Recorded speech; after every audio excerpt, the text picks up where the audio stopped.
Welcome to Life's a Mom, the podcast where we keep it real about motherhood. I'm Nicole, a stay at home mom, figuring it out one messy, beautiful day at a time.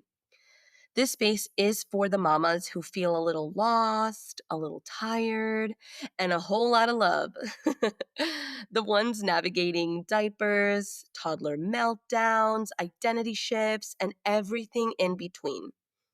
Each week, we're going to talk about the highs, the lows, and all the real stuff that no one really warns you about because motherhood, like I always say, isn't picture perfect and you don't have to do it alone. So grab your coffee and maybe reheat it a few times and let's dive in together. Okay, we're going there today because whether we're talking about it or not, Ozempic culture is everywhere. In group chats, on Instagram, whispered at school drop off. And somehow it's landed right in the middle of mom life, like one more thing we're supposed to figure out, master, and stay silent about. This isn't a debate about whether you should or should not take it. This is about the pressure behind it, the pressure to shrink, to bounce back, to fit into a version of ourselves that checks a box we didn't even create. And I'll be honest, I've felt it. The curiosity, the comparison, the quiet voice that asks, am I falling behind? So, today we're talking about the shots, the shame, and the real reasons so many of us are chasing something that might have nothing to do with weight and everything to do with how we see ourselves. Because I think it's time we finally say it out loud. This is about so much more than just a number on the scale. I'll be honest, I didn't think this would hit me the way it did. I remember scrolling one night, the baby was asleep on me, half asleep myself, and seeing yet another before and after photo. Same caption I've seen 100 times, something about confidence, like reclaiming yourself and how it's just a tool, not a shortcut. And for a second, I felt it. That little gut punch of like, should I be doing this too? And it wasn't even about the weight, it was about the quiet fear, that maybe I was the only one not keeping up, that I'd somehow fallen behind in this, I guess, like unspoken competition, of moms who seemed to be bouncing back while I was just trying to survive the day.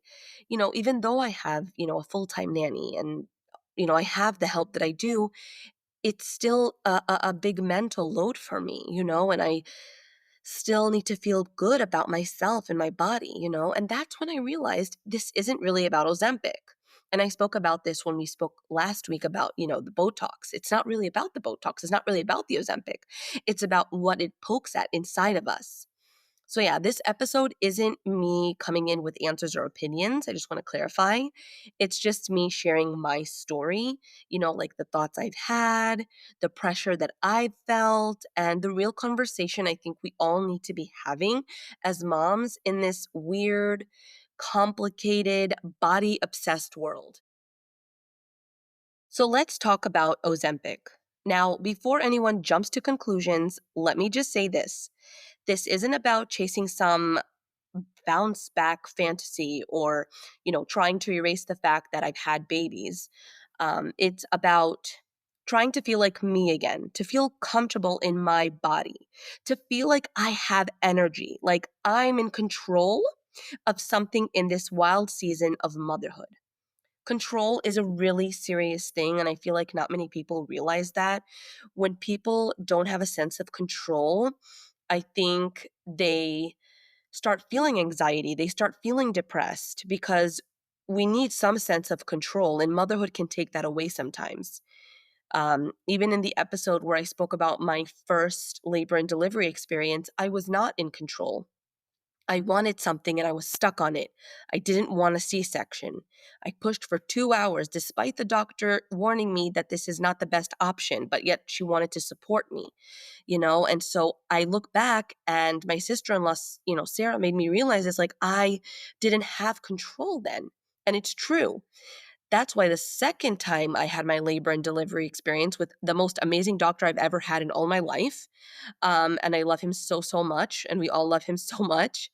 Um, I think I was more in control because I had a plan and I was more open-minded. At first, I thought I would get a VBAC, and then, later on, I decided like maybe it's not the best option for me, and I ended up planning doing the C-section, and it was a way better experience for me. But anyways, I'm getting off topic. That'll be a whole nother episode. Um, so yeah, I'm gonna talk a little bit about what it's really been like what people don't always say, the side effects of the emotional ups and downs, the moments that I second guess myself, and also the parts that have helped me feel more hopeful. Not because this is one medication, that's like a magic fix, but because it gave me a tiny bit of space to breathe and to feel like I could take care of myself again. Um, so for me, I have to say, like, starting Ozempic was not a decision that I made lightly. I've definitely dealt with a lot of insecurities since giving birth. My clothes didn't fit, my confidence was shaky, and I honestly felt disconnected from my body. And I'm sure many moms can relate to this. And when you already have so much on your plate as a mom, it's hard to find space to even think about your own needs. And, if you're listening and you've ever considered something like Ozempic or you're on it now, I hope that this makes you feel a little less alone because there's a lot of judgment out there, but there's not enough compassion. So let's talk about it, mama to mama, openly, honestly, and with zero shame. So for me, it's actually Wegovy, which is a version of Ozempic, just prescribed specifically for weight loss. And I'll be honest, when I first heard about it, I felt so many things: curiosity, hope, but also guilt. Like, should I need help with this? Shouldn't I just figure it out on my own? But here's the truth. I was doing everything else. I was the one feeding the babies at night and working with my nanny to manage the nap schedules, cleaning up Cheerios off the floor, staying up at night with racing thoughts. And in all of that, I had zero energy left to pour into myself. So when my doctor brought it up, it honestly felt like a lifeline. And no, it has not been perfect. I've dealt with nausea, weird food aversions, and days where I didn't even feel like myself. But I've also seen progress, not just on the scale, but in how I carry myself, in how I show up for my kids, and that matters. So I know there's a lot of chatter around moms taking medications like this. Some people say it's lazy, others say it's cheating. But what I say is this: you are allowed to take care of yourself however you need to. You are allowed to want to feel better in your skin. You are allowed to want more for yourself, even when you're doing everything for everyone else. The only thing I don't think is acceptable is when you do take it and you lose weight and then you change and become a mean girl. I've seen it happen and I don't like it. So just always stay true to yourself, be a good person, do the right things. And I also want to add, some people think if they get skinny that they'll be happy.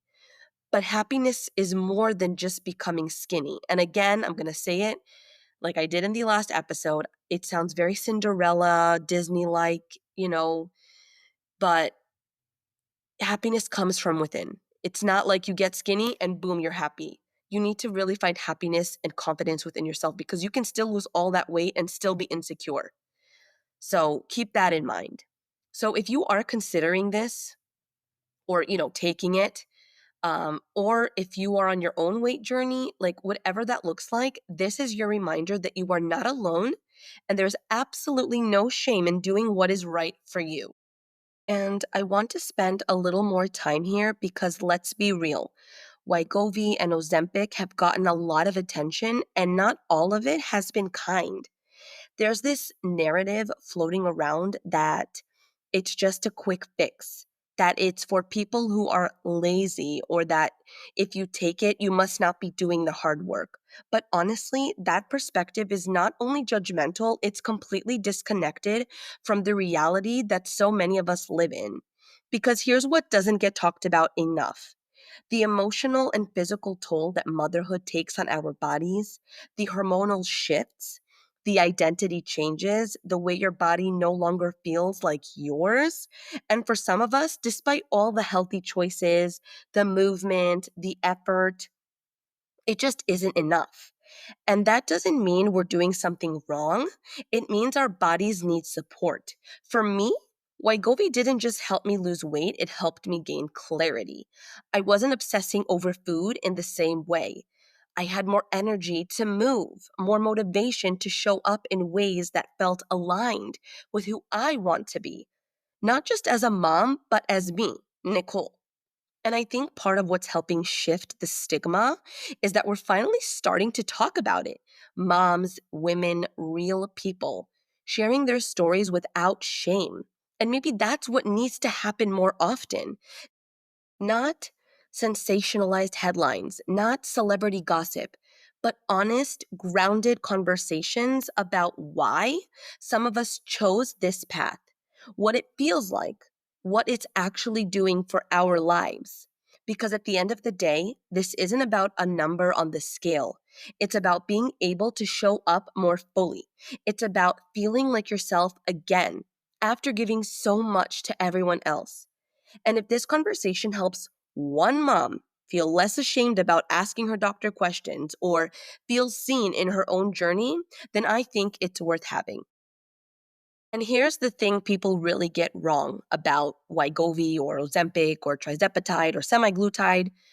It's not this magic switch that just makes everything better overnight.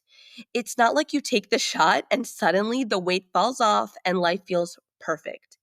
What people don't see is that you still have to be intentional. You still have to navigate your relationship with food, with your body, and with your mind. The difference is it gives you a little breathing room. It quiets the constant mental chatter around hunger. It helps interrupt the cycle, especially when you're too overwhelmed or exhausted to interrupt it yourself. But it's not easy. I mean, there are days when the nausea is intense. And listen, thank God my 2-year-old, Owen, he sleeps all night. I put him to sleep, read him a book, he goes to sleep by himself, and he wakes up around 7:30, 8 o'clock. But I have a 3-month-old, and he wakes up to eat once now or twice sometimes. I think now he's getting better. Like he'll wake up once during the night just to eat. But even though, still, if I have to wake up that one time, I purposely take the shot at night so that like the nausea, when it kicks in, I sleep through it. But sometimes like when he does wake up at 1 o'clock, 2 o'clock, I wake up to feed him. Sometimes I'll have my husband do it if it's that bad, but like it helps me sleep through the nausea and I still feel it the next day. I mean, of course, your doctor can prescribe Zofran if it's really that bad, which I did get that and it helped. But it's not always easy. Sometimes it doesn't take the nausea away. And there were times like I'd sit down to eat and feel repulsed by the food that I used to love. I've had to learn how to eat enough, even when I wasn't hungry, how to make sure I'm getting nutrients, staying hydrated, managing energy dips. It's a process, it's not a shortcut, it's a tool. And that's how I see it. And honestly, I think a lot of people misunderstand that part. They assume it's just the easy way out, quote unquote. But let me tell you, there is nothing easy about parenting while you're nauseous or while your blood sugar's out of whack or while you're trying to relearn how to listen to your body that's been through pregnancy, postpartum, and everything in between. It takes work, it takes listening, it takes patience. And what's been most surprising is that despite the side effects, despite the public judgment, this has been one of the first times in a long time that I've actually felt empowered to care for myself, not just reactively, but proactively. So if you're on it and you're struggling or thinking about it and feeling nervous, I just want you to know that you're not alone. You're not weak. You're not doing anything wrong by exploring something that might help you feel better in your own body. You're allowed to need support. You're allowed to feel good again. I remember this one morning, not anything big or dramatic, but it really stuck with me. I had just gotten dressed to take my son to camp, and I pulled on this pair of leggings that hadn't fit in months, clearly because I was pregnant. my son's 3 months, he's going to be 4 months soon. They slid on so easily. No tugging, no squeezing, no frustration in the mirror. I looked at myself and I thought, wait, I kind of feel like me again. And I didn't cry or take a selfie or anything like that. I just kind of stood there, like still, for like a minute, because it wasn't about the leggings. It was about the fact that I hadn't fought with myself that morning, that I wasn't starting my day already drained from picking apart my body. That moment, quiet and kind of ordinary, was everything. It reminded me that healing isn't always this big, loud before and after moment. Sometimes it's as simple as feeling like you can show up for the day without carrying shame on your back. And it's in those moments that I know this is working. And not because of the weight loss, but because I'm starting to reconnect with myself again. And it feels so good. That's why I'm sharing all of this, not to promote a medication, but to help lift some of the shame around asking for help, whether that's through Wegovy, therapy, support groups, or simply just giving yourself grace. You deserve to feel good in your body and in your life. So if you've been on the fence about asking your doctor, or maybe you're already on Wegovy or Ozempic or trizepatide or semaglutide or whatever else they have out there, and still feeling unsure or judged, I just want to remind you that you are allowed to take up space in your own story. There is no shame in using the tools available to you. There's no guilt in wanting to feel more like yourself again. Motherhood doesn't mean disappearing, and it doesn't mean putting your body or your identity on the back burner forever. You can be a good mom and want to feel strong in your skin. You can show up for your kids and show up for yourself. And you're not selfish for doing so. You're human. Thank you for letting me share this part of my journey with you. It's vulnerable, it's still evolving, and it's real. And if this episode helped you feel a little less alone, I hope you'll share it with another mama who might need to hear it too. Until next time, take care of your beautiful, capable self. You're doing better than you think. See you next week.